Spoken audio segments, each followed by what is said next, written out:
A ver, después revisamos unos casitos. Ya habíamos visto la parte de anatomía, ¿no? Ya. Entonces vamos a comenzar a revisar patología del hígado. ¿Cómo reconocer, no? A ver.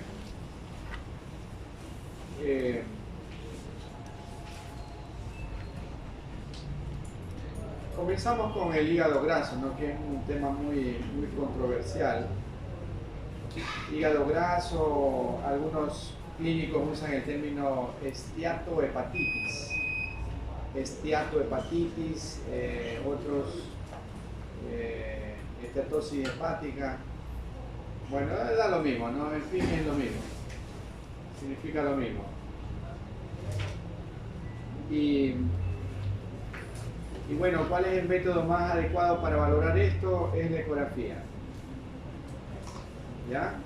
Desde el punto de vista del laboratorio pueden encontrar a veces movimiento de enzimas hepáticas, ¿verdad? Cuando es una hepatitis, perdón, una esteatosis muy importante, severa, puede tener un hígado grande. Y para que te llegue a un fallo hepático, esto significa que debe ser una hepatitis muy severa, ¿no? Un paciente que esté encamado en cuidado intensivo mucho tiempo puede desarrollar una esteatosis hepática con fallo hepático, ¿no? Y de ahí generalmente el paciente es asintomático y cuando sospecha el médico es cuando encontró enzimas hepáticas aumentadas, TGO, TGP. Entonces, colesterol alto, triglicéridos altos, entonces sospecha en un hígado graso, ¿no? Y el método más adecuado es la ecografía. Bueno, ahí están las causas de lo que puede producir un hígado graso.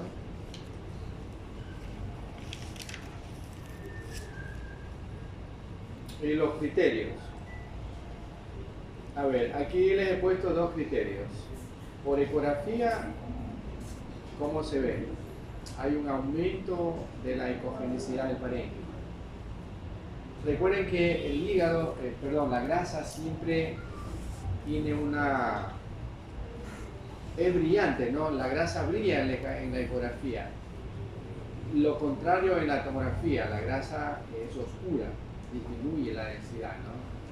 Entonces aquí vemos un incremento, es decir, un parénquima un poco brilloso a la ecografía.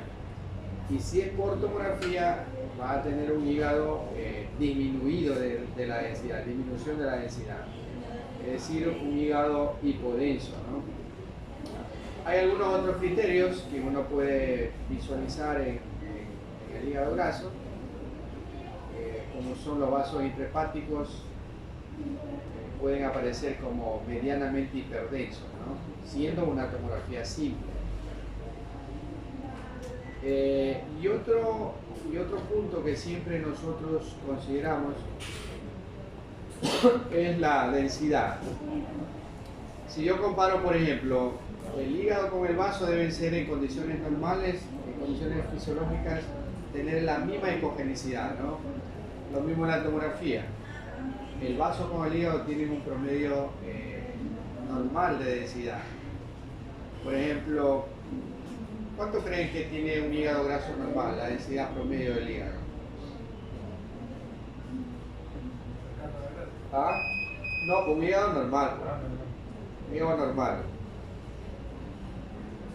Sí, anda alrededor de eso, ¿no? 60, 70 watts. Y lo mismo el vaso, debe tener la misma parecida, algo muy parejo. Y en un hígado graso entonces va a tener menos, ¿no? 30, 40, 20, a veces 10, de acuerdo a la severidad del hígado graso. Ya, ejemplos. ahí tienes de un lado al hígado, modo B, ¿no? Y al vaso acá. Entonces tú te das cuenta que el parénquima tiene una ecogenicidad mayor a la del vaso, ¿no? Entonces tú dices, este es un hígado graso.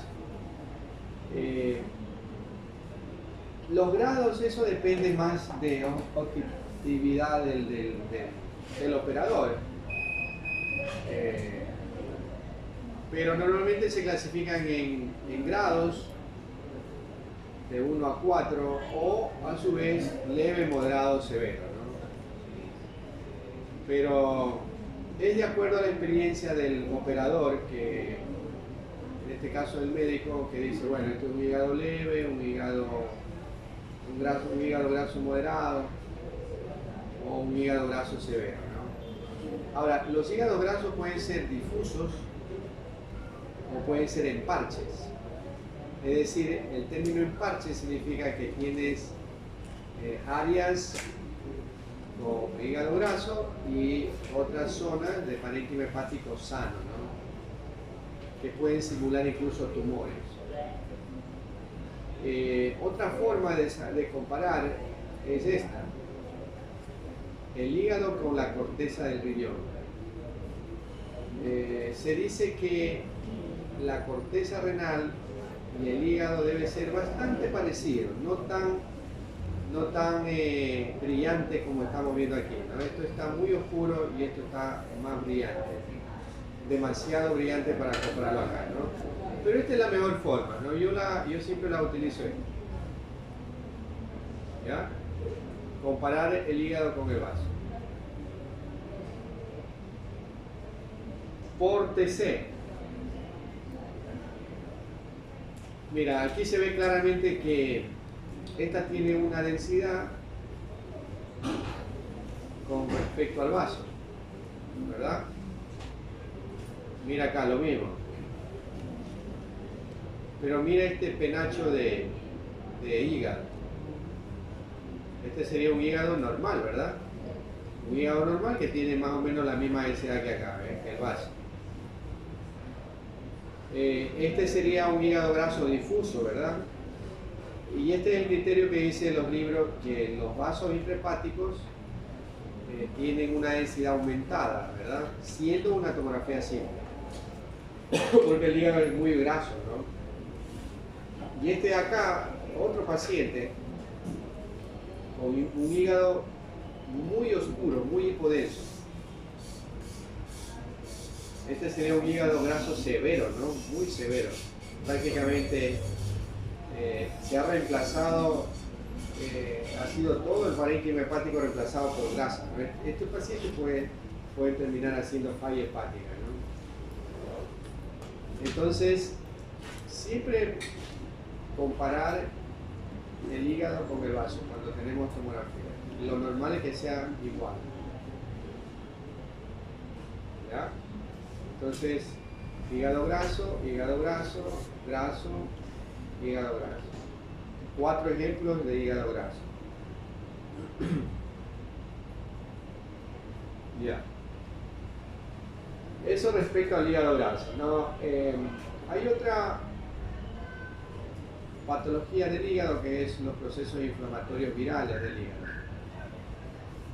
Realmente, como ustedes saben, que la hepatitis es más de diagnóstico clínico y de laboratorio, ¿verdad? Pero siempre el médico pide una ecografía. Se respalda, como quien dice, ¿no? Porque en estos pacientes, ¿qué vamos a encontrar desde el punto de vista laboratorio? ¿Cómo van a estar estos pacientes? Ya, enzimas hepáticas aumentadas, ¿qué más? ¿Ya? ¿Algo más? Bilirrubinas, ¿no? ¿Cómo están las bilirrubinas? Están elevadas, ¿no es cierto? Entonces, eso preocupa al médico y claro, que tú por laboratorio también puedes saber si es de tipo obstructivo o no obstructiva, ¿no?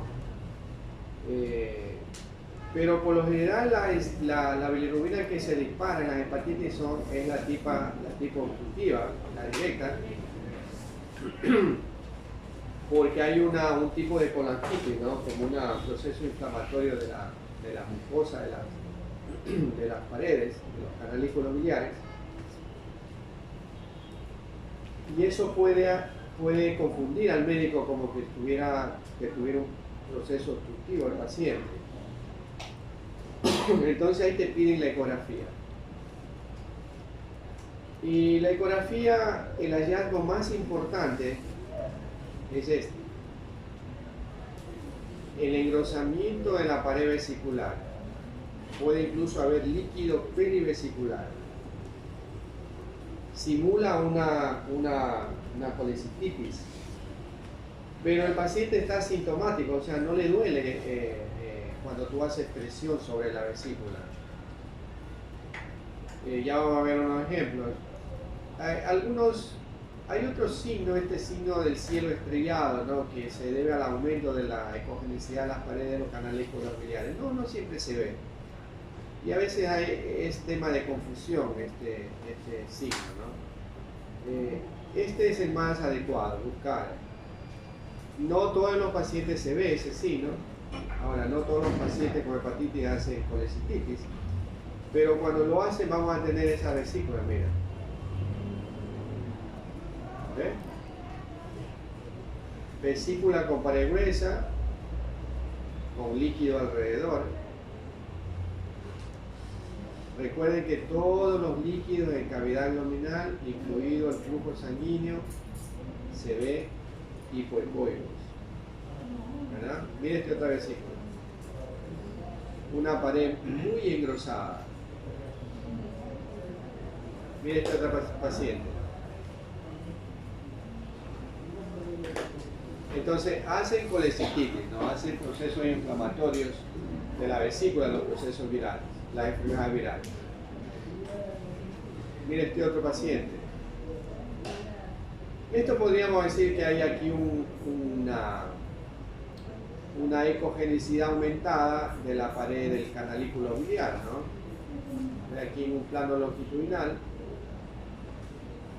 Bueno, esto se lo puede considerar como un cielo estrellado, ¿no? Pero no es tan fácil de distinguir, porque en condiciones normales también tú vas a ver así como que brilla un poquito la pared del canalículo. Esto es más importante. Mira, otra vez lo mismo, la vesícula. No hay bilis, prácticamente no hay bilis. Pared muy gruesa. ¿Ya?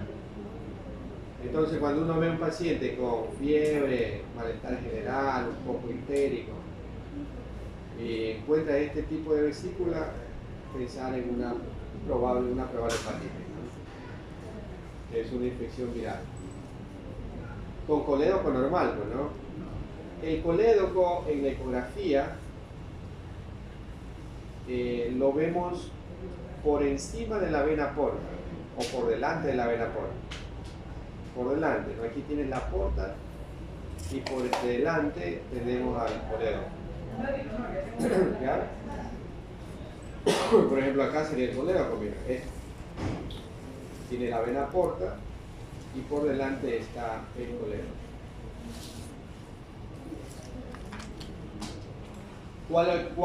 ¿Cuál estructura más queda por delante del colédoco?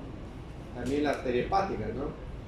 Recuerden que la arteria hepática lo cruza a la porta y uno a la arteria hepática lo busca acá, por encima y o por delante del colédoco. Ahí. Incluso muchas veces uno puede confundir si es la hepática o es el colédoco. Para saber si es colédoco o arteria hepática, ¿qué tienes a mano? ¿Qué le pones? ¿Ah? ¿Cómo? No, pero está haciendo ecografía. Poner el doble, facilita, ¿no? El colédoco no se colorea, ¿no? La arteria hepática se va a colorear. Ya. Otro tema de enfermedades del hígado es la hipertensión portal. Las cirrosis hepáticas. Bueno, y esto ustedes tranquilamente lo pueden estudiar en un libro. Esta es una diapositiva de una charla en un congreso. Pero así la clasifican los libros también, ¿no es cierto? Causas prehepáticas, hepáticas y poshepáticas. Ya todas estas pueden conllevar a una cirrosis hepática. ¿Qué buscamos también? ¿Qué métodos de diagnóstico tenemos para diagnosticar una hipertensión portal? ¿Ah? El eco otra vez, ¿no es cierto? Sí. La ecografía, y aquí valoramos mucho lo que es el Doppler. El Doppler, sí, el Doppler y el Doppler. Y básicamente valoramos vena porta, las venas hepáticas, esplénica, mesentérica superior. Valoramos lo que es la recanalización de vasos colaterales, o sea, la circulación colateral, ¿no? Ustedes saben muy bien que la cirrosis hepática puede producir circulación colateral. Y la otra estructura vascular que valoramos es la arteria hepática. La arteria hepática. Y nada más, ¿no? Eso es todo lo que se hace en la vena. También hay que ver cómo está la vena cava, si está permeable, la cava inferior. Porque muchas veces pueden tener también trombos en la vena cava inferior. Y ahí faltó ponerla quizás, ¿no? Pero mira que es muy poco lo que se hace en Doppler. ¿Ya? Ya vimos la parte anatómica normal de la vena porta. Ahí están los promedios, diámetros promedios de las venas.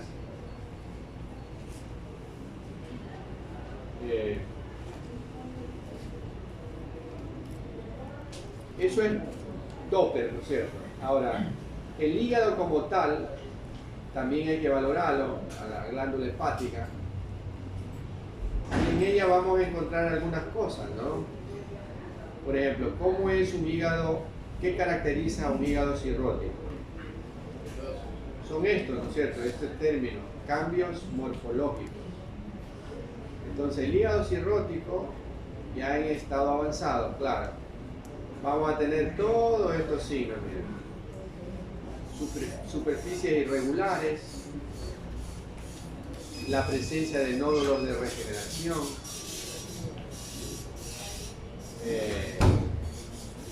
las fisuras se ensanchan, hay atrofia del lóbulo derecho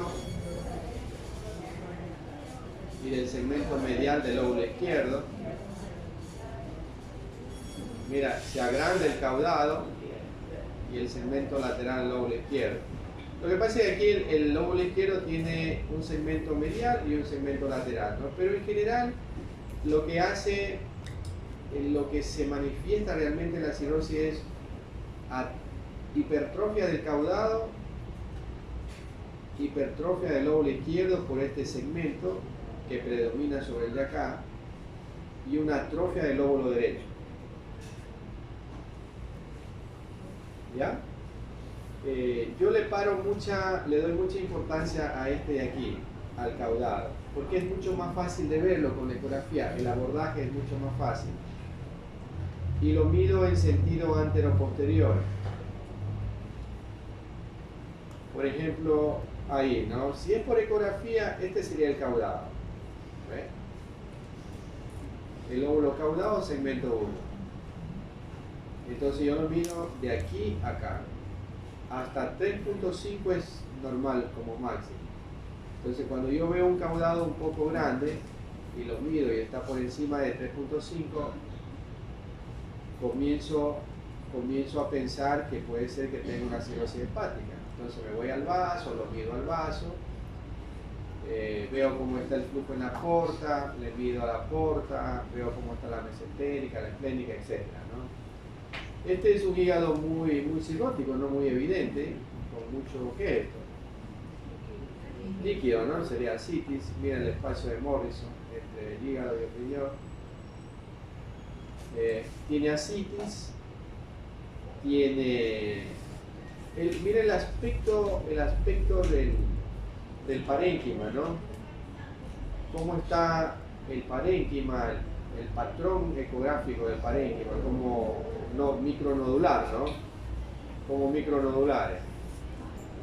Mira, el vaso está un poco más homogéneo, la ecogenicidad, más homogénea, pero sin embargo está agrandado, ¿no? Normalmente el vaso, si tú mides en este plano a lo largo, lo normal es hasta 12 centímetros. Y en un plano transversal, hasta 5 centímetros, de aquí a acá, transversal, 5 centímetros. ¿Ya? Entonces este vaso está grande, tiene ascitis, tiene esplenomegalia, tiene nódulos de regeneración, tiene hipertrofia del caudado, y miren, el lóbulo izquierdo también está grandote, ¿no? Recuerden que el lóbulo izquierdo termina como una puntita, así ve, como una lengüeta, pero mira cómo hace, entonces está hipertrofiado. Y el contorno, el contorno del hígado es mucho más fácil verle en el lóbulo izquierdo. Aquí lo vemos bastante bien el lóbulo derecho porque tiene líquido, pero el paciente que no tiene líquido, el contorno es mucho más fácil verlo en el lóbulo izquierdo. ¿Ya? Entonces, cirrosis hepática, ¿no? Cirrosis hepática. Y cuando hay cirrosis hepática, ¿qué tienes que buscar? ¿Ah? ¿Cómo? No, ya diagnosticamos cirrosis, ya no tiene sentido, ya está diagnosticado cirrosis. ¿Qué tienes que buscar más? Tumores, claro. Recuerden que el hepatoma, el carcinoma hepatocelular, se presenta en un 70-80% de hígado cirrótico. ¿Ya? Entonces, todo nódulo más de 1 centímetro, pensar en carcinoma hepatocelular, no en nódulos. Los nódulos de regeneración son pequeñitos, ¿no? Son pequeños, menores a 1 centímetro.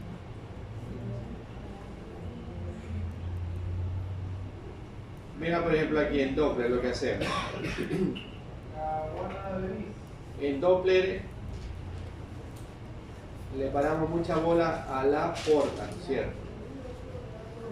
Por ejemplo, la porta está midiendo aquí 15, ¿cuánto dice? 16 milímetros sería, ¿no es cierto? Está aumentada. Normal habíamos dicho que era hasta 13, ¿no? Ya, ¿cómo está el flujo? ¿Está bien? ¿O hay un flujo hepatópeto? ¿O qué tipo de flujo es ese? ¿Hepatófugo o está normal? ¿Ah?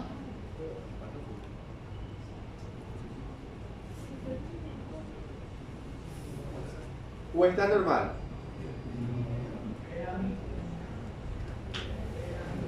Normalmente, ¿cómo se lo ve el flujo de la vena porta? Así se lo ve en rojo. Condiciones normales se lo ve en rojo. Mira. Rojo. Normal, flujo normal.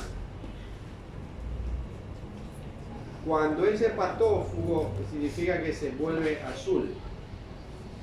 Mira aquí, por ejemplo, tenemos puesto tanto en el mismo sitio, ¿no? En un espacio intercostal está puesto el transductor. A la vena porta la vemos así, en rojo, y a la hepática la vemos así, en azul. Puede ser a veces se colorea en azul, otras veces puede ser por los movimientos respiratorios, ¿no? Entonces, el flujo de la vena porta, de la vena hepática, se puede marcar o mapear de dos formas, ¿no? Azul, siempre azul y algo de rojo, y es normal. Pero la vena porta no, solo en rojo. ¿Por qué? Porque la vena porta mete sangre al hígado. Entonces, la imagen que les mostré es un flujo normal, todavía normal. No hay regreso de la sangre. porque si hubiera regreso de la sangre la vamos a ver en azul. ¿Ya? En azul.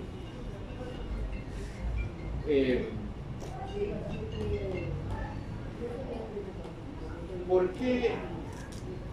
Bueno, es algo sentido de común, ¿no? ¿Por qué la sangre se regresa, se hace flujo hepático en algunos pacientes? ¿Ah? Que algo se obstruye en la vena.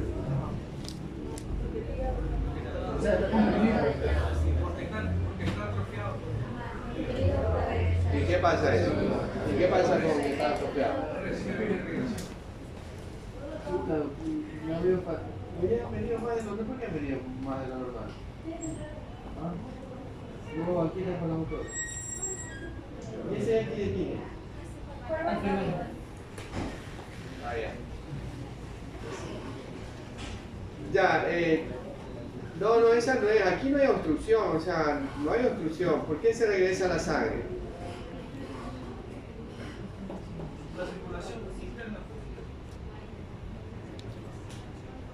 Es por la fibrosis, ¿no? Era por la fibrosis del hígado.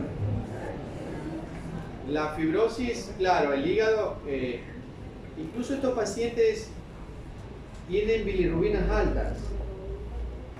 Y tú le haces una ecografía o una tomografía y no ven dilatación de vías biliares. Y sin embargo, a veces es tema de discusión que el médico te dice, oye, pero si el paciente tiene 8 de bilirrubina directa, ¿y cómo no puede tener dilatación de vías biliares? Hámelo bien, hazle de nuevo el eco. Y tú, bueno, le dices, oye, pero el problema es la fibrosis del hígado, por eso no se dilata. No hay chance de dilatarse, ¿no? Lo mismo ocurre aquí, como hay mucha fibrosis, la sangre se encuentra con una resistencia, ¿no? Y a veces puedes tener un flujo de regreso.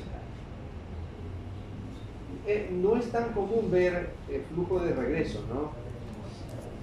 Tiene que ser un hígado muy cirrótico, un paciente muy descompensado, para que vea flujo de regreso. El otro vaso es la arteria hepática.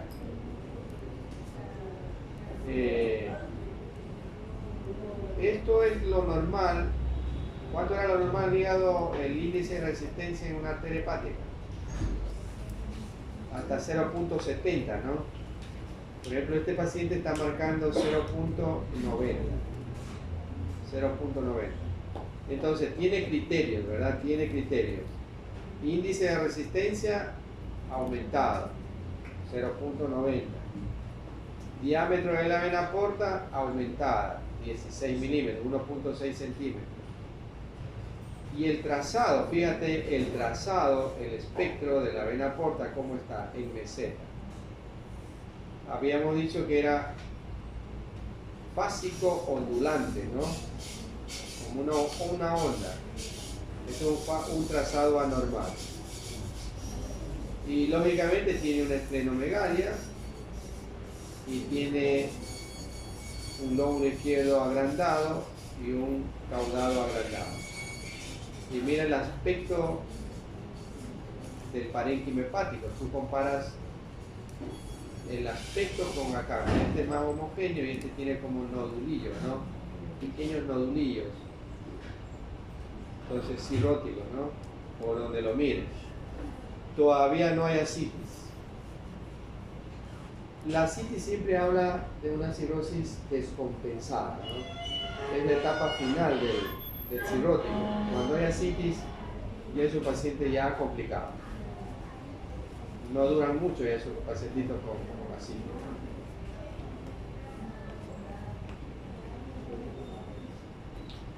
Por tomografía, también es muy parecido al eco, ¿no? La forma. Dos casos.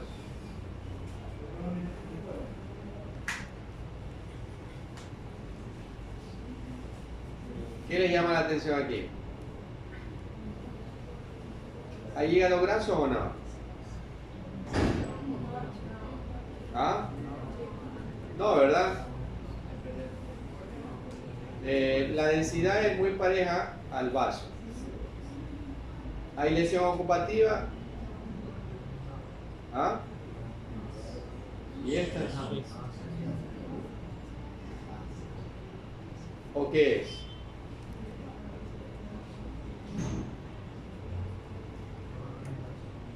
¿Qué es esta lesión?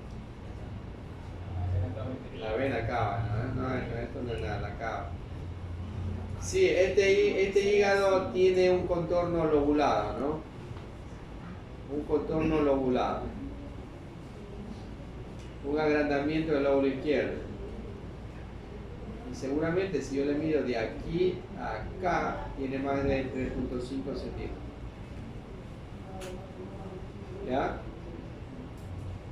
No tiene líquido. Este paciente de acá. ¿Qué es esto? Líquido. Líquido, no, correcto. Tiene líquido perihepático y tiene líquido periesplénico. ¿Ves? Mira la cisura, ancha, ¿no? Ensanchamiento o prominencia de la cisura. Mira el caudado otra vez. Agrandado. Entonces, no es complicado diagnosticar cirrosis, ¿no? Es muy... Miren de estos dos pacientes más. El de acá no tiene ascitis y el de acá tiene líquido. Mira el caudado. Tremendamente grande. Inmensamente grande. El vaso. Grandote, ¿no? Muy grande. El contorno. Lo mismo acá, ¿no? Todos se parecen, todos son iguales, ¿sabes? Todos se parecen de alguna forma. Miren el lóbulo izquierdo, grande. Lóbulo derecho, flaquito, mira, flaco, atrófico. Lo mismo aquí, miren el lóbulo derecho, atrófico. Miren el lóbulo izquierdo, grandote, caudado grandote. ¿Ya? Entonces, ¿qué será? Cirrosis. ¿Tiene masas? ¿Tiene lesiones ocupativas? ¿Ah? ¿Tiene o no tiene? ¿Te parece? ¿Dónde? Aquí. Este. Este.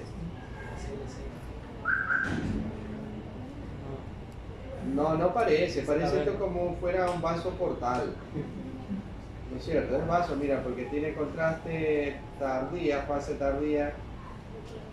No me convence. No, esto seguramente es un vaso. Un vasito, ¿no? Acá, ¿tiene o no tiene? Aparentemente no hay lesiones ocupativas. Mira otro paciente. Estas imágenes para mostrarles cómo se redistribuye los líquidos en cavidad abdominal, ¿no? Parece un mapa. O parece esos riachuelos, como allá en Canuto, ¿no? Que hace por ahí un brazo. ¿Cómo llaman allá? Estero, ¿cómo llaman? Estero. En Canuto llaman esteros. Esos esteros con las crecientes hacen uno por allá, otro como brazos, ¿no? Como brazos. Entonces los líquidos se distribuyen de esa forma, ¿no? Mira, por ejemplo, todo esto corresponde a qué. ¿A qué correspondería esto? Este es un plano coronal, una reconstrucción coronal. Esto de aquí. Las gotieras, ¿no? Claro, esas son las gotieras parietocólicas, ¿no? Mira, tiene líquido en las gotieras parietocólicas. El paciente está acostado, acuérdense. Los recesos subfrénicos, el subhepático, mira, o bursa de, ¿cómo es? De Morrison. Por aquí la transcavidad de los epiplones, mira, acumulación, un pocillo de líquido. Acá en la pelvis, cómo se acumulan los líquidos en la pelvis, ¿no? En el Douglas, en el Rexius, ¿verdad? Otro, el mismo paciente, no, mira así, mira el hígado pequeñito, con alteración de la morfología, caudado grande, cisura prominente, lóbulo izquierdo grande, vaso grande y así. ¿Ya? Entonces cirrosis hepática, ¿no? Va a sobrar.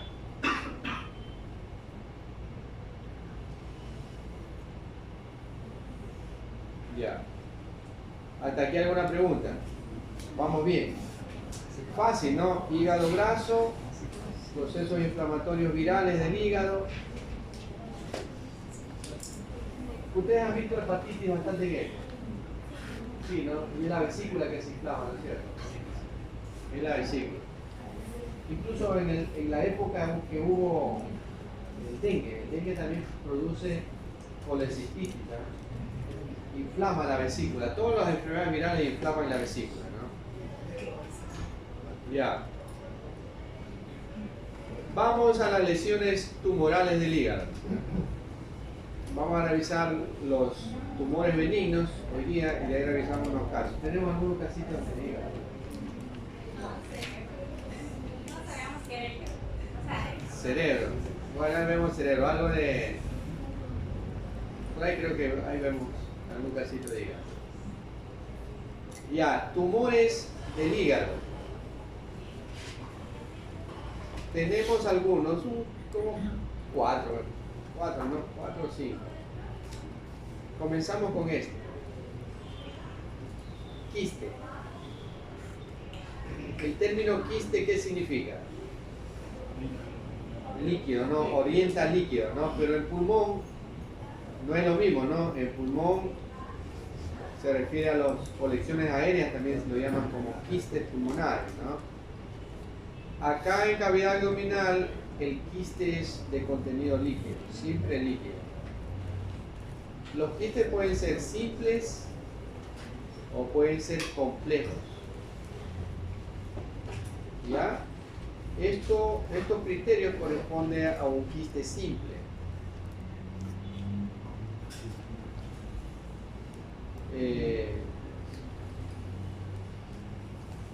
Y tienen estas características, no son, si es por ecografía son hipoecoicos, como todo líquido, ¿no?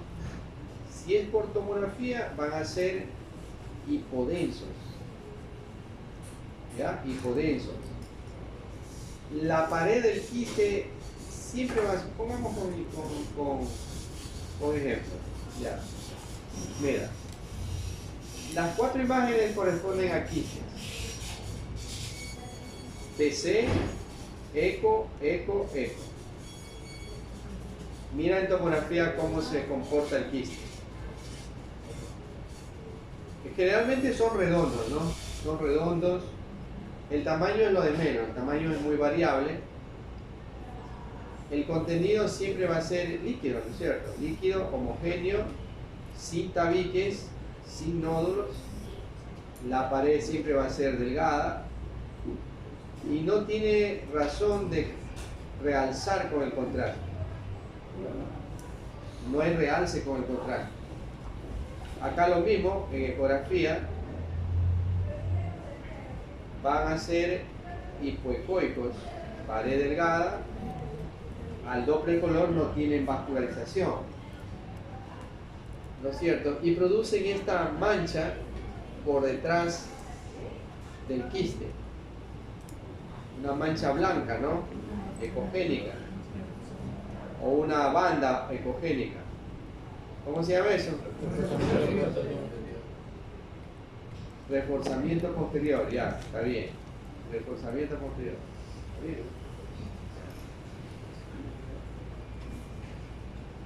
Acá tenemos otro quiste en la mama.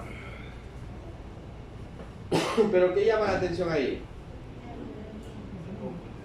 Primero que la pared es un poquito gruesa, algo ecogénica, y tiene aquí una lesión como un nódulo, ¿no? Tiene un contenido anormal ese quiste, ¿verdad? Como un nódulo. Miren el de acá. Aquí esta imagen es de un hígado, pero está ampliada para hacer más notorio estos tabiques. Miren este tabique que lo cruza el quiste. Como una banda que lo cruza, ¿no? Como una lámina. Entonces esto es una nodulación en la pared, o nódulo mural que se llama, y esto sería un septo o una banda, ¿cómo es? Un tabique, correcto, un tabique. El contorno, mira, medio umbilicado, ¿no? Entonces estos quistes, los libros lo clasifican como quistes complejos. El término complejo significa que debes estudiar ese quiste, o debes por lo menos, lo mínimo que debes hacer es control. Ecográfico, ¿no? 3 meses, durante 6 meses por lo menos, y si no hay variación vas distanciando el control. Lo otro es que, ¿qué le harías? ¿Ah?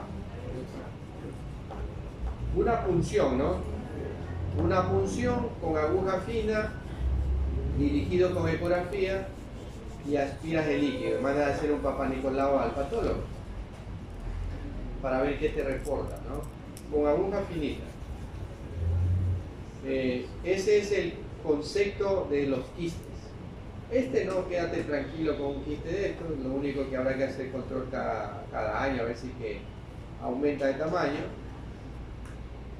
Pero esto sí no, esto hay que seguirlo, o hacer una punción aspiración. Y los quistes van a tener los mismos patrones,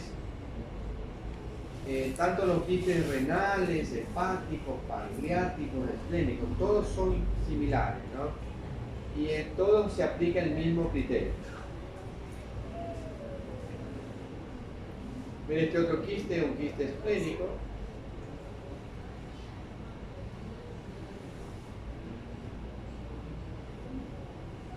¿Y este qué será? ¿Ah?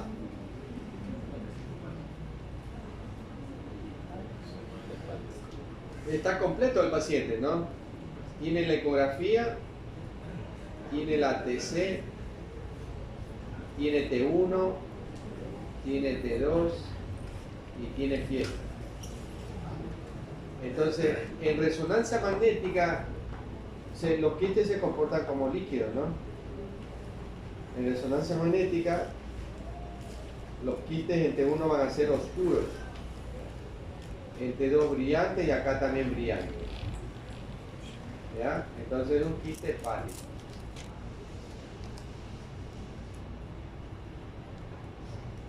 Hasta ahí bien, ¿no es cierto? No hay problema. Ya. Hay enfermedades que corresponden a otro grupo y que son congénitas, transmitidas por un gen autosómico dominante, que generalmente afecta a toda una familia. Si el padre tiene el hijo, los hijos van a tener la enfermedad, con toda seguridad. ¿No? Que también son quistes, pero tienen otra configuración, otra disposición, como les voy a mostrar, ¿no? Y por lo general aquí las glándulas, los órganos que se afectan es el hígado y los riñones. ¿Ya? El hígado y los riñones. Y se lo ven así. Mira, por tomografía. Múltiples quistes en el hígado y también múltiples quistes en los riñones.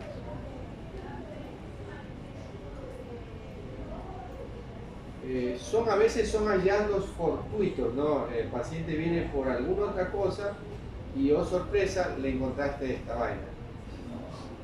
¿Ya? O a veces son pacientes hipertensos,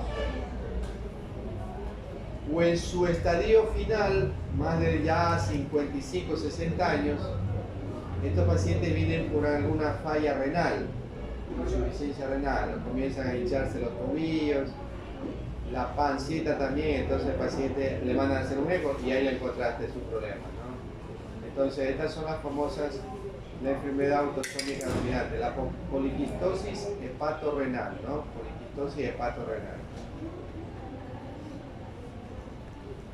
que lo puedes diagnosticar por tomografía, por ecografía,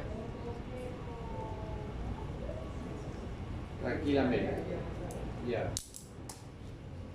Otro tumor benigno del hígado. Bueno, hemangiomas pueden haber en todos lados, ¿no? Hemangiomas puede haber hemangioma de partes blandas, ¿no es cierto? Puede haber hemangiomas en la columna vertebral, en los cuerpos vertebrales. También acá en el hígado tenemos hemangiomas.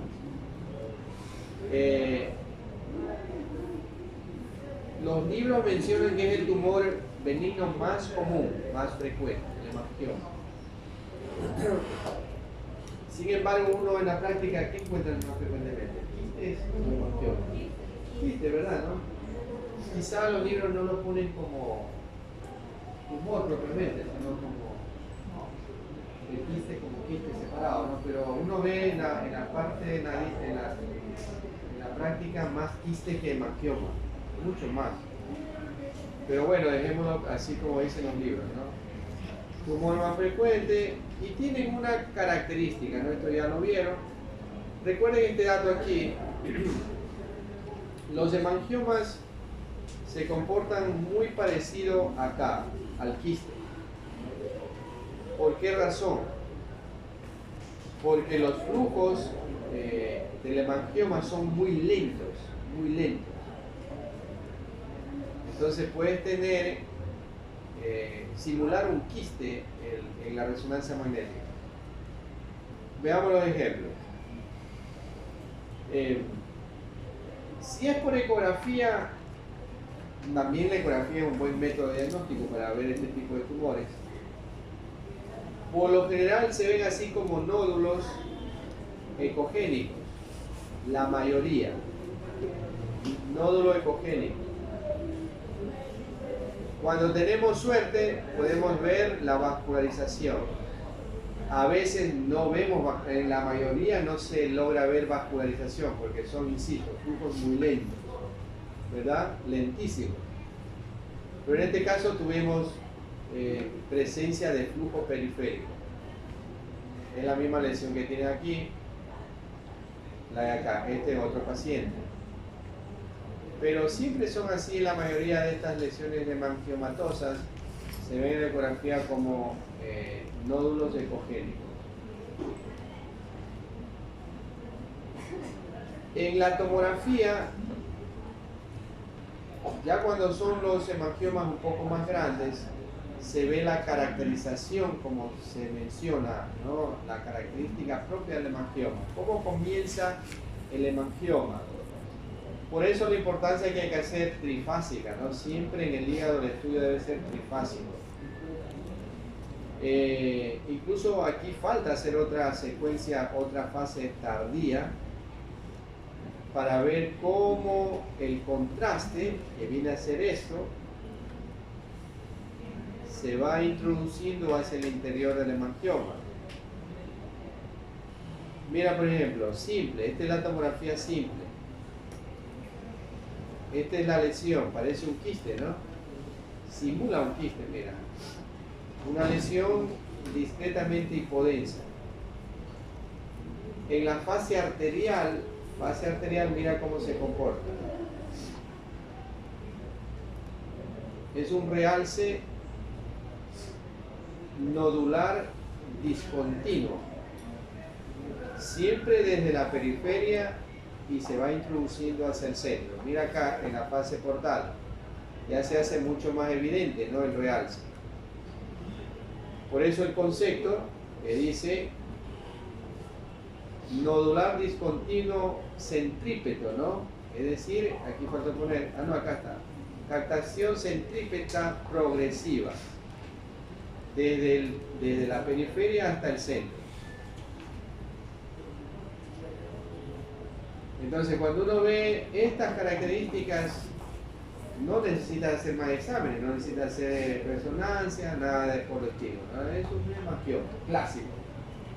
Porque tampoco conviene punzar, ¿no? Porque es un problema punzar un tumor de estos, te va a sangrar. Mira, este es un caso más completo. Tiene resonancia, tiene T1, tiene T2 y tiene fiesta. Esto es lo que les comentaba, ¿no? Los hemangiomas hepáticos simulan quistes. ¿Ves? Pero mira la tomografía del mismo paciente. Aquí en este caso, en la tomografía simple, es iso, ¿no? Es isodensa. Miren la fase arterial, porque la arteria está brillante, cómo comienza a realzar. Nodular discontinuo. En la fase portal, el realce es mucho mayor, ¿no? Se hace más evidente, mira, cómo va progresando hacia el centro del tumor. Y esta es la fase tardía, porque prácticamente se ha llenado el tumor de contraste. ¿Ves? Entonces, hemangioma clásico, ¿no? Hemangioma clásico. Benigno. Ya. Miren este otro, por resonancia. Grande, ¿no? Tumor grande. T1, T2, fiesta. Y miren el contraste. La fase 1, cómo ha realzado en la periferia. Luego la fase 2, mira cómo va progresando el contraste, ¿no? Miren la fase 3, mucho más adentro el contraste. Y si le hubieran hecho otra fase, ya se hubiera llenado de contraste. Pero no lo hicieron. Hay que estar atrás de los chicos para que terminen haciendo bien las cosas, ¿no? Si no te lo dejan ahí nomás, dicen, ya, yo me manqueo yo mismo ya, doctor, pero yo me manqueo, ¿qué le voy a hacer? Pero el tema es demostrar todo, ¿no? Que se llenó de contraste. Entonces, hemangioma, por resonancia.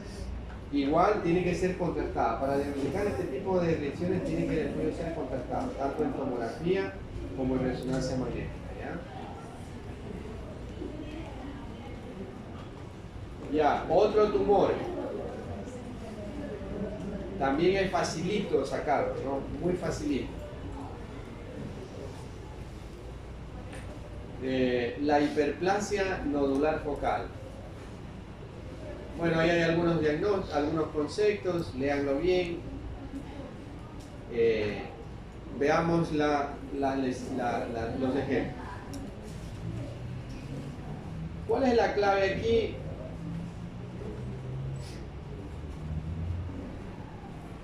¿Cuál sería la clave? El ombligo, ¿no? Esa es la clave, sí, esa es la clave. Claro que tienen un realce muy diferente al hemangioma. El realce se hace como nódulo, pero siempre se presenta la cicatriz, que es un punto fibroso del tumor. Y ahí está, todas las hiperplasias nodulares focales tienen esta marca. Entonces tú la sacas por eso, ¿no? Mira otro ejemplo. Mira, aquí no ves nada en la tomografía simple. Acá está el nódulo con la cicatriz central. Entonces, a veces pueden ser más de uno, ¿no? 2, 3 nódulos, pero siempre con esta caracterización. Hiperplasia nodular focal. Por ecografía también, uno busca esto, ¿no? La cicatriz. Ya. Hay otro más, otro tumor. Este puede ser este se la juega, ¿no? Iba a decir una patanada, pero mejor no la digo.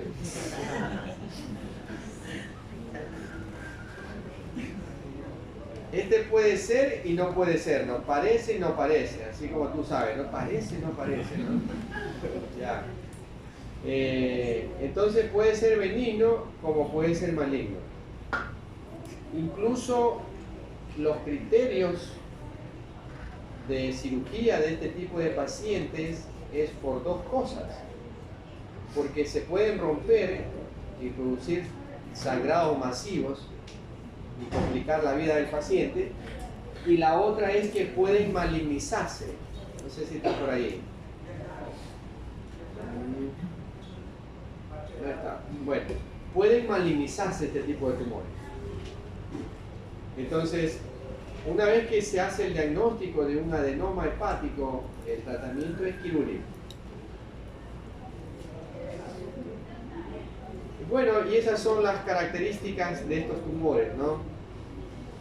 Son un poco difíciles de diagnosticar porque tienen un comportamiento muy variado, porque estos tumores sangran, hacen microsangrados en su interior y la sangre te da un patrón diferente tanto en la ecogenicidad, en la TC y en la resonancia magnética. Entonces te puede confundir, ¿no? Porque se hacen zonas de necrosis, etcétera, ¿no? Pero una de las claves es mujer joven que toma anticonceptivos o anabolizantes, y si es varón también puede ser que tome anabolizantes o algún tipo de esteroides, ¿no? Entonces tú encuentras, no sé si les puse aquí la imagen, sí, esta es, ya, sí la puse. Ya, esto lo leen bien ustedes, ¿no? Ya, esta es una paciente joven de unos, me acuerdo, es reciente, de unos 28 años por ahí. Ya diagnosticaron nódulo hepático y le mandaron a hacer una tomografía computada. Tenía más de un nódulo, no está puesto el nódulo, pero este es el más importante, el más grandecito. Entonces, en la ecografía me encontré con este nódulo en el lóbulo izquierdo, que es el mismo de acá. Esta es la tomografía simple, que casi no lo ves. En la ecografía se veía como una lesión pequeña, nodular, medio arriñonado. La fase contrastada arterial ya mostró esto, y en la fase contrastada portal ahí el nódulo. Yo trataba de ver entonces aquí qué es lo que uno, para descartar, ¿no? Como descarte, buscar la cicatriz central, ahí como que aparecía, ¿no? Dudoso, entonces le hicimos el eco, aquí no encontré la cicatriz central. Entonces ahí comienza la historia clínica, ¿no? A la chica, las preguntas fueron muy directas, ¿no? ¿Tú eres casada? Me acuerdo que le dije, ¿tú eres casada? No, doctor, soy soltera, medio brava, estaba brava la señora. No sé, ¿no? ¿Por qué? Le digo, ¿pero tienes hijos? No, doctor. Ya me la complicó, pues no, ¿cómo? Y bueno, digo, tengo que hacerte una pregunta, no la tomes a mal. Ahí estaba con la mamá todavía. ¿Tomaste o tomas anticonceptivos? Sí, doctor, dice, yo tomo anticonceptivos desde creo que de los 15 años de edad, por los ovarios poliquísticos. ¿Ya? No por otra cosa, no sé más. ¿Ya? Por los ovarios poliquísticos. Ahí ya, esa fue la gota que derramó el vaso. Entonces yo ahí le puse adenomas. Tenía más de 12 esta señora, adenomas. Ahí se lo mandé el diagnóstico con adenomas. Es muy variable, ¿no? El diagnóstico hay que apoyarse mucho en el descarte, como vimos las anteriores, si tiene un realce nodular discontinuo, tiene una cicatriz central, y si no es algo maligno, lógico, ¿no? Si no es hígado cirrótico, etc., ¿no? Entonces lo otro que queda, pues ya queda pensar en adenoma. Y si te acompaña a la clínica, como es el caso de esta paciente, tú casi confirmas que es un adenoma. Adenoma hepático. Ya.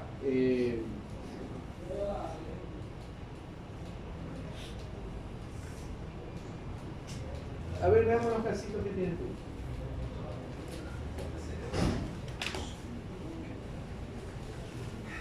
Déjame ver aquí unos... A ver, ¿alguna pregunta? No, ninguna. Está todo clarito.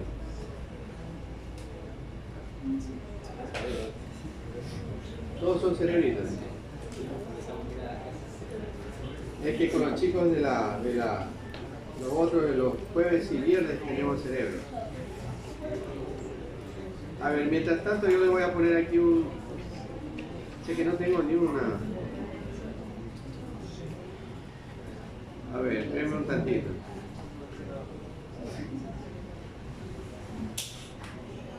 Fíjate ahí. Hay un casito, un casito, a ver que nos dé ahí un casito. Hasta eso jalamos de aquí.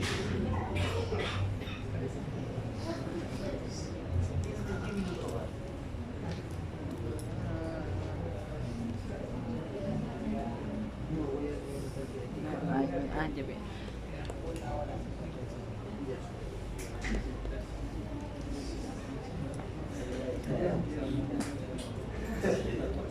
A ver, hagan silencio ahí.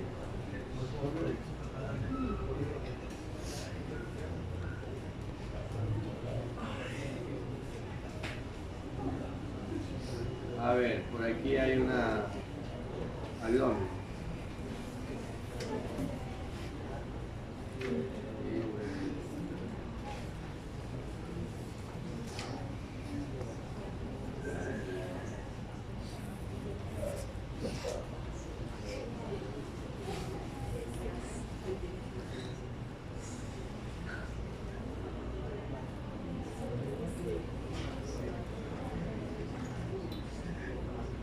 A ver, ¿qué les parece esa imagen?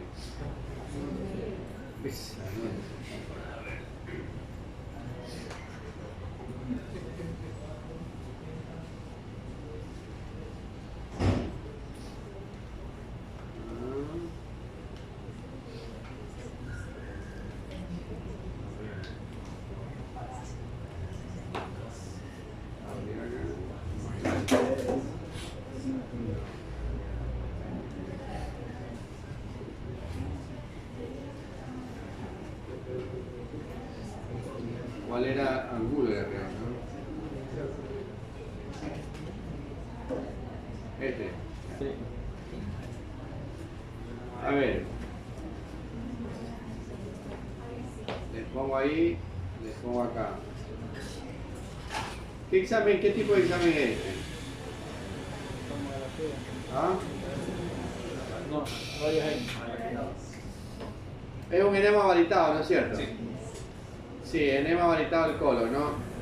De pronto ya no alcancemos a ver este tipo de examen, esas cosas, ¿no? Aprovechemos ahí que salió esa imagen. Enema valitado del colon. ¿Para qué te sirve este tipo de examen? Todavía se hace, no con tanta frecuencia, pero todavía se hace. ¿Qué usamos aquí? ¿Qué contraste usamos? Varios, ¿no? Usamos varios, sí, varios. No es el mismo que toma el paciente, esto es varios. Entonces, básicamente, un enema valitado del colon, los médicos piden para ver tumores, tumoraciones, para ver diverticulosis. No, el pólipo no, es difícil con enema. En los niños se hace bastante para diagnosticar en esos niños estreñidos, que tienen estreñimiento. Es muy frecuente la consulta de la mamita que viene con estreñimiento, ¿no? Dice, mi hijo hace cada 3-4 días. Entonces, en esos niños a veces tienen lo que se llama la enfermedad de Hirschsprung, ¿no? Dilataciones del colon, o son colon muy grandes, redundantes, lo que se llama dolicocolon.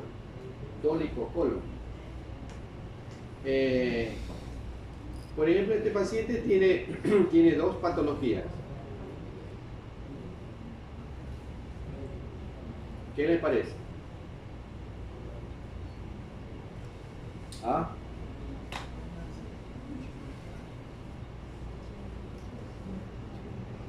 ¿No le llama la atención nada? ¿Qué? ¿Ah? ¿Qué? En el ángulo, ¿no? En el ángulo empático sería, ¿no es cierto? Ya. Aquí hay como un signo de la mordedura de manzana, ¿no? O al menos aquí hay un segmento, una zona estenótica, ¿no es cierto? ¿Ves? Miran cómo viene el colon transverso, viene y de pronto se estrechó aquí. Entonces, ¿qué puede haber aquí? ¿Ah? ¿Qué creen que puede haber ahí? Un tumor, ¿no es cierto? Un tumor, bien. Tumor. Y esto de acá, estas bolitas, son los divertículos, ¿no? Aquí lo vemos mejor. Esta es con doble contraste, que metes aire. Y siguen viendo la zona estenótica aquí. Y aquí ven la cantidad de divertículos, ¿no? Vistos de frente y vistos de lado, de perfil, ¿no? Entonces la enfermedad diverticular del colon. Cuando se complica esto, ¿cómo se llama? Diverticulitis, ¿no? Y duele mucho, ¿no? Simula un abdomen agudo. Le hace la clasificación de... No, como de Kinche. Ya. Entonces, básicamente, este estudio sirve para eso, ¿no? Para ver lo que les acabo de comentar. Vamos a ver un algómetro, por aquí hay un algómetro. A ver, vamos a ver esto. Ah, no, pero todavía no, esto no. Ya está bien, ya tenemos el tuyo ahí por acá. Acá hay otro algómetro, déjame ver.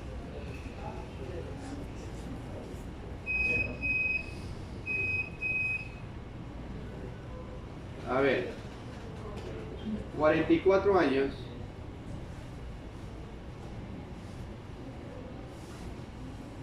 Le vamos a poner ahí.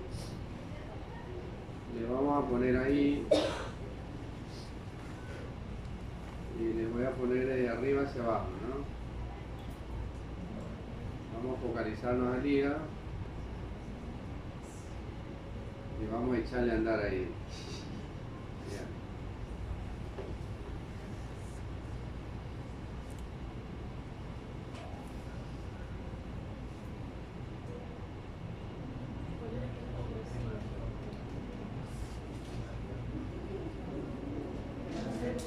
Ya, ¿cuál es el diagnóstico? El mangioma, ¿no? ¿Seguro? ¿Ah? ¿Tiene mangioma o no? ¿O no? Yo tengo mi duda, a ver, no es mangioma.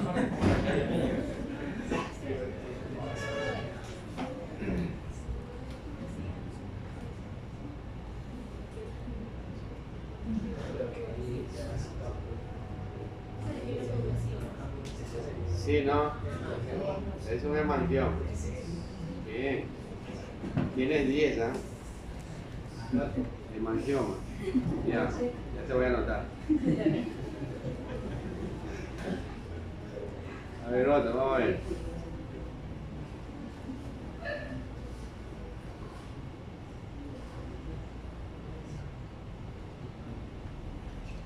A ver. 11 años.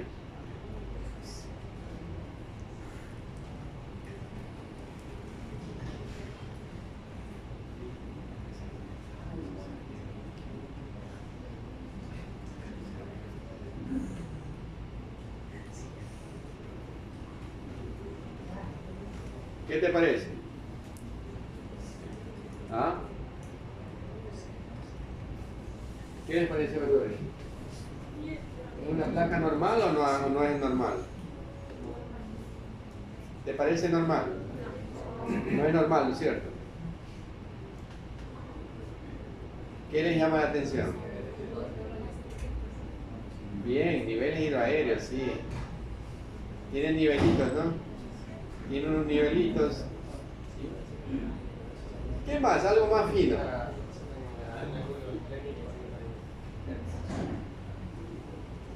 el ángulo esplénico.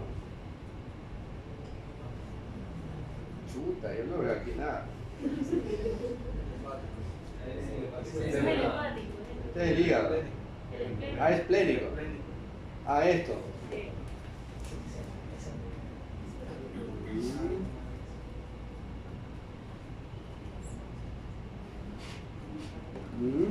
¿Qué dice Chelita?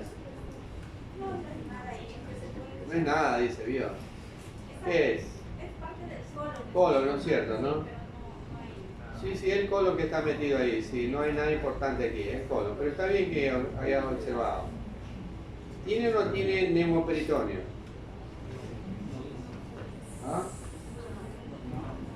No tiene, ¿no? Algo más fino, el que se da cuenta ahí.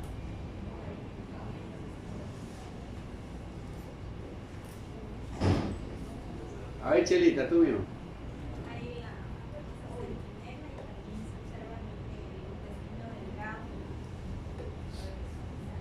Ya, sí hay niveles, sí, ya hay niveles.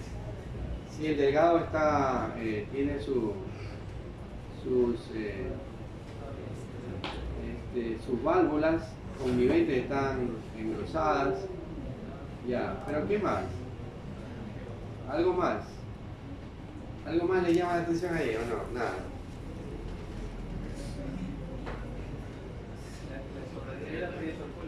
Esa, ¿no? La gotiera parietocólica, sí.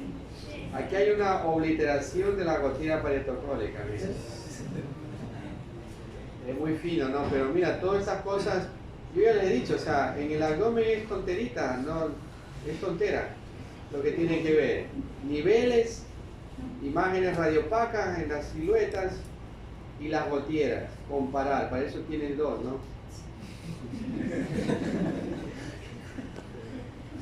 Entonces, mira esta gotiera como se ve muy bien y la de acá está media obliterada, ¿no? Entonces, ¿cuál sería el diagnóstico de este niño? Así, solo con esos rayos X. ¿Ah?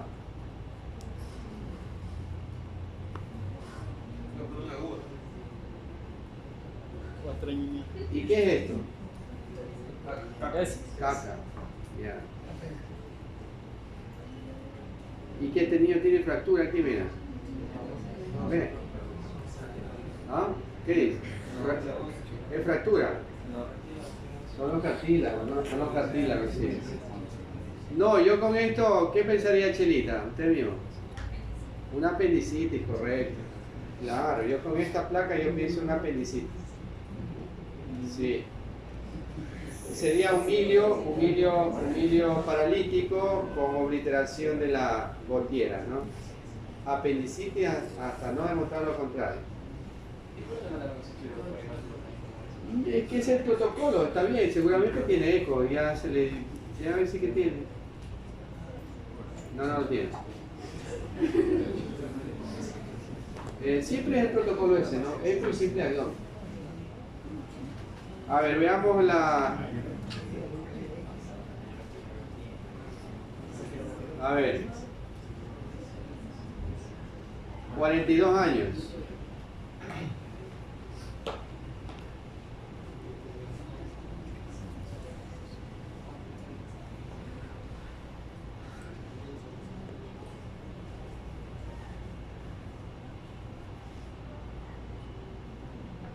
Pero muy complicado para los chicos estos.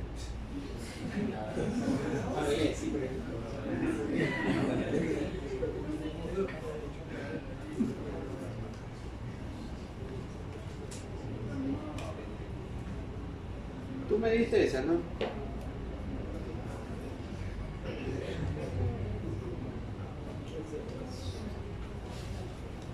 ¿Y qué tenía esta Eduardo?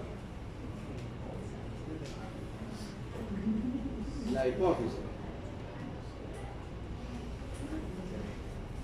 Está difícil, ¿no?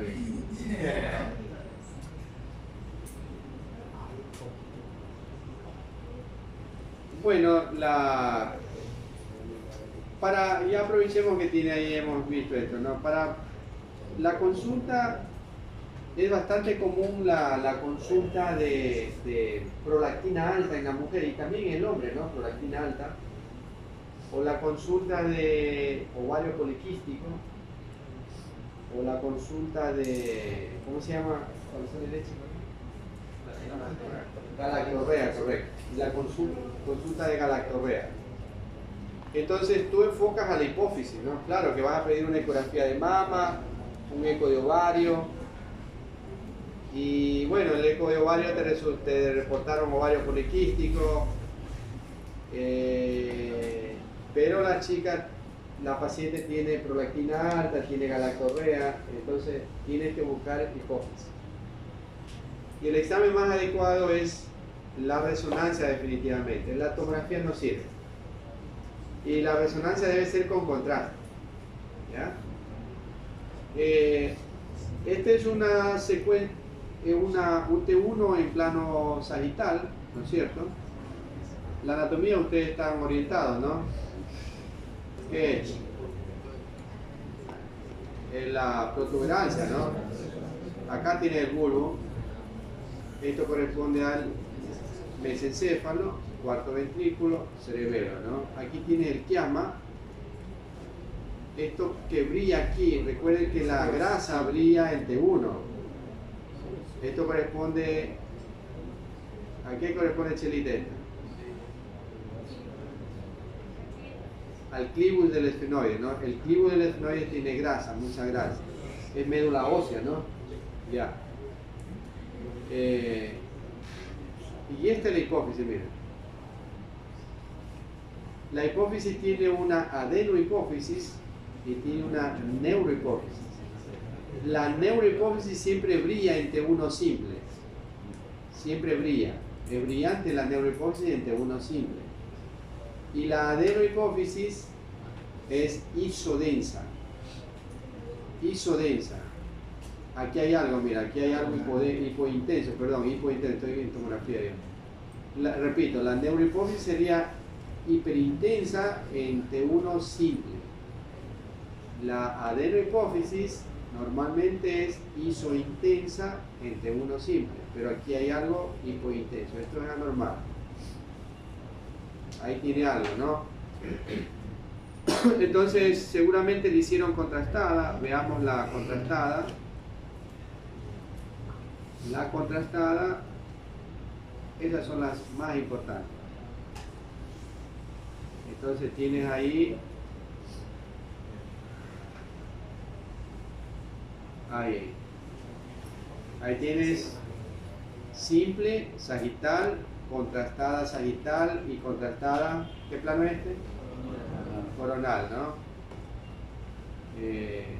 Vamos a poner a la misma altura, ahí. Entonces veamos acá. Fíjate cómo quedó aquí el... bien bonita, ¿no?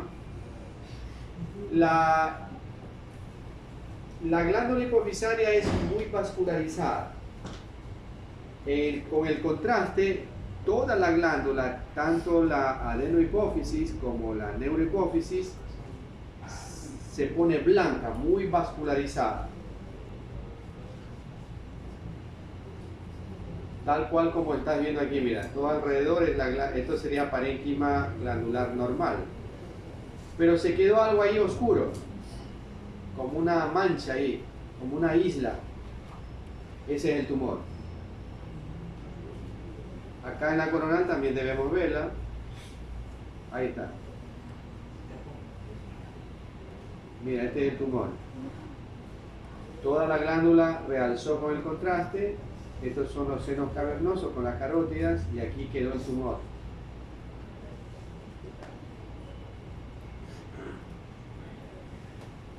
¿Qué será este? Exacto, el tallo hipofisario. Está muy bien el tallito, ¿no? Se ve muy bien. Ya, ¿qué es mujer o hombre? ¿Qué era? No, es mujer. ¿Qué edad tiene?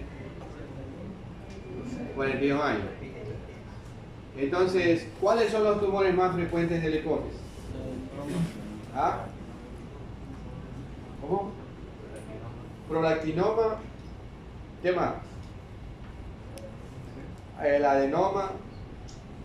Ya. Básicamente eso, ¿no? De acuerdo al tamaño son microadenomas o macroadenomas. ¿Por encima de cuánto sería un macroadenoma?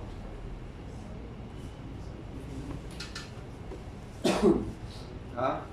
¿Cuánto tiene este? 5 milímetros, es pequeñito, ¿no? Un microadenoma o microprolactinoma. No podemos saber eso si es prolactinoma o microadenoma, ¿no? Más de un centímetro es ya adenoma, ¿no?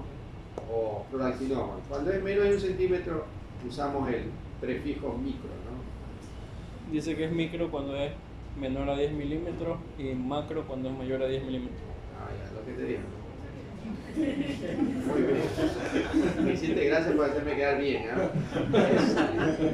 Ahí tienes un punto. Ya. Buen caso, ¿eh? Ahí vamos a ver otro cerebrito. No, otro.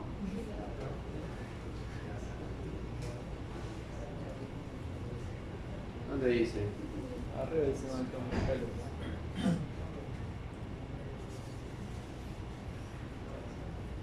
Todo vale. A ver, ¿cuál es el diagnóstico ahí? Trauma de mano, muñeca.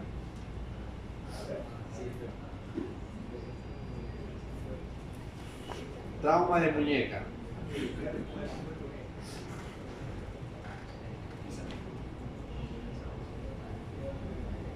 A ver. ¿Qué te dijo? Ah, ¿qué pasa ahí? ¿Está fracturado? Está bien, ¿eh? Está muy bien. Este paciente tiene una fractura del escafoide, ¿no? Mira. Muy bien, ¿eh? ¿Qué ojo este hermano? Muy bien, muy bien. Esta es una, incluso hay un término que cuando ustedes sospechan fractura de escafoides, tienen que pedir en la orden poner ahí proyección para escafoides, porque se toma con desviación cubital, ¿no? Con desviación bien cubital, ahí lo notas, porque mira, acá no lo ves. Aquí se superpone, sí, entonces aquí sí tiene un fractura de escafoide, bien.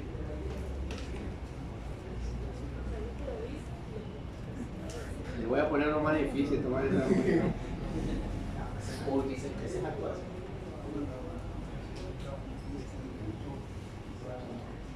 Un abdomen, aquí hay otro abdomen.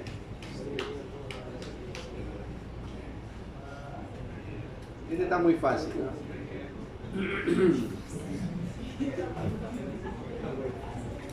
Muy facilito, ¿no? Niveles hidroaéreos, ¿no es cierto? Y también la obliteración de la golpilla.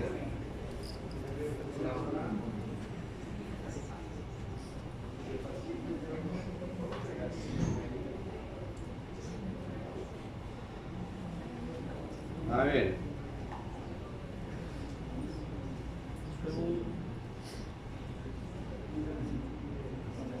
¿Qué le llama la atención ahí? Catéter dice acá. Ah. ¿Qué dice?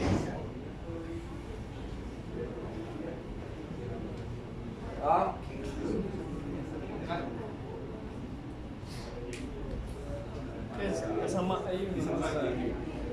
A ver, este paciente tiene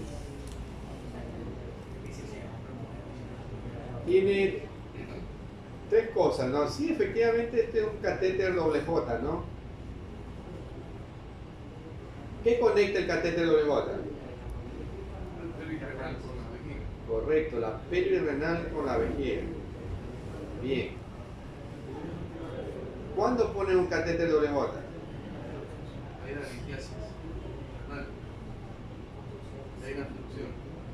Sí, en general realmente el término, la palabra de contestación sería cuando hay una obstrucción, ¿no? Sí, cuando por lo general eso, la lesión más obstructiva son los cálculos, sí es verdad, pero puedes tener también un tumor que esté produciendo hidronefrosis o alguna paciente que haya recibido radioterapia, perdón, y haya fibrosado esta zona y ha hecho una hidronefrosis. Entonces, siempre y cuando puedas pasar el catéter, lo pones, ¿no? El día jueves yo voy a hacer una nefrostomía a una viejita que tiene una hidronefrosis. Un riñón ya lo tiene dañado, ya no le sirve, y el otro está hidronefrótico. Entonces vamos a poner un catéter percutáneo dirigido con tomografía en el hospital.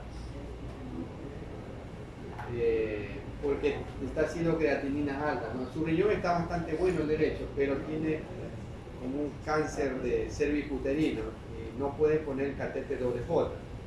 Entonces ahí queda la chance de poner percutáneo.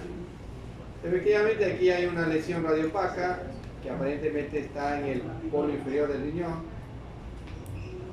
Y esta de acá, otra imagen radiopaca que puede ser una calcificación o puede ser un cálculo, ¿no? Ya. No hay tomografía. Aquí está la tomografía. Vamos a ver. Pónganse pilas ahí.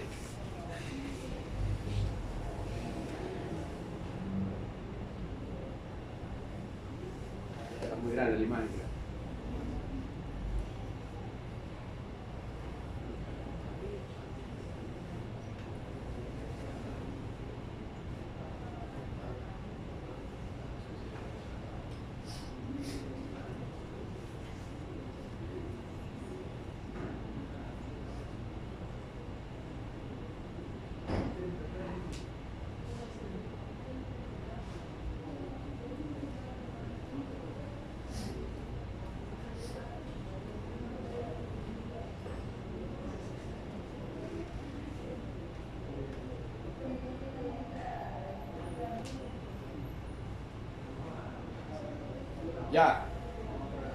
Ya está el diagnóstico.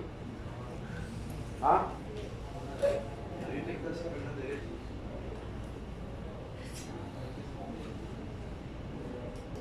Ectasia renal derecha, déjame ver. Más rápido vamos a ver.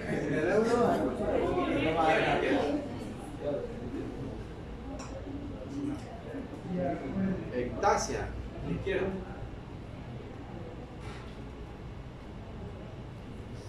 ¿Te pareció ectasia, Eduardo? No.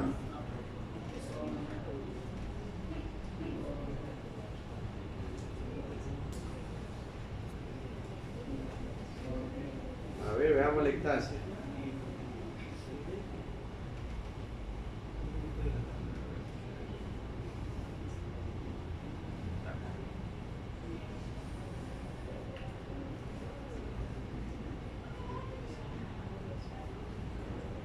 No hay nada, está bien.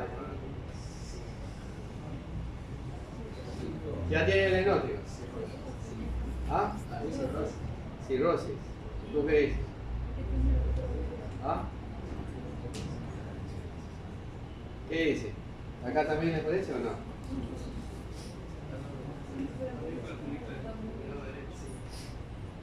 ¿Qué dice Chelitas?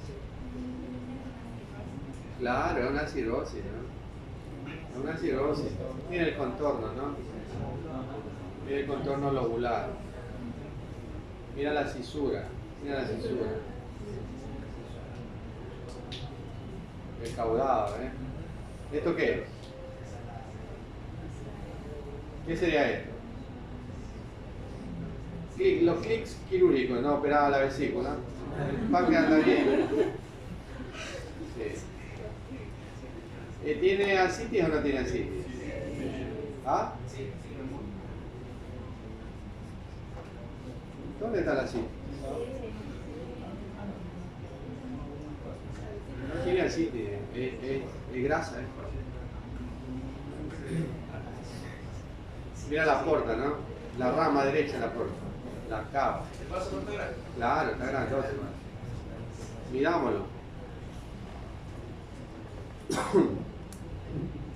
Mira, tiene 13, un poquito más de 13. 13 por el pronto está mal medido, ¿no? Bueno, ahí ese diámetro está. Es que hay que cogerlo también el plano coronal, no tengo el volumen, ¿no? Pero sí está grande, ¿no? Se lo ve grande. ¿Ya?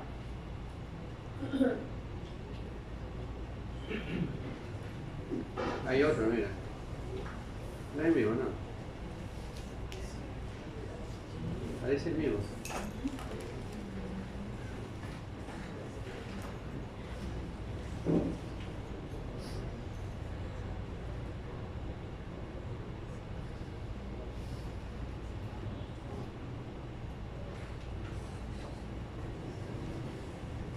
Ya.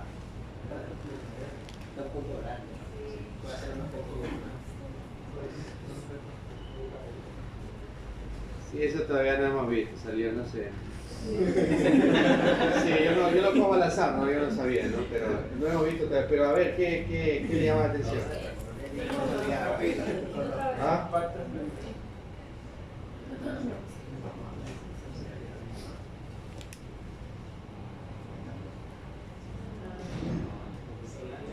Hígado de vaso grande.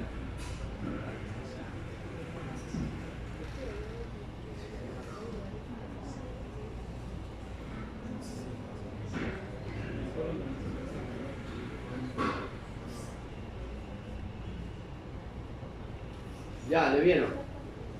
El colon estaba agrandado, el vaso y el hígado.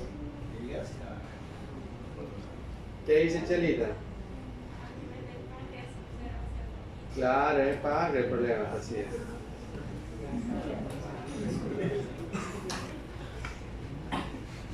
Mira, aquí ve. Aquí ve. Silencio, silencio. Es el páncreas, ¿no? Sí, parece el vaso un poco grande, sí, parece, ¿no? Pero este es el problema. El hígado está bien. Tiene un pseudoquista, hasta no demostrar lo contrario, ¿no? ¿Ves? Ya cuando lleguemos a páncreas, ya saben. Pseudoquista pancreático.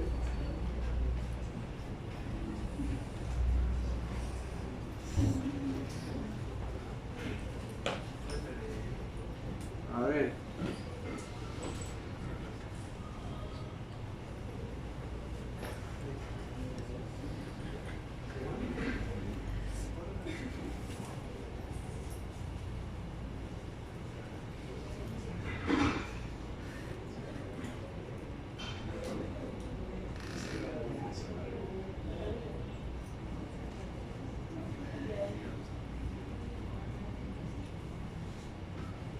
Hepatomegalia.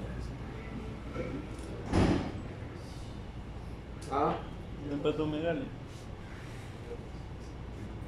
¿Cómo? Hígado graso, ¿no? Esa es, hígado graso, ¿no? Hígado graso.